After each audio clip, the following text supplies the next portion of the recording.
இருந்த போது விளக்கொன்று உண்டு, எதிர்காலம் ஒன்று எல்லோருக்கும் உண்டு.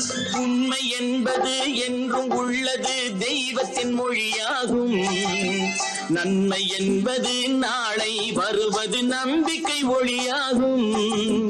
புத்தன், இயேசு, காந்தி பிறந்தது பூமியில் எதற்காக தோழா? ஏழை நமக்காக.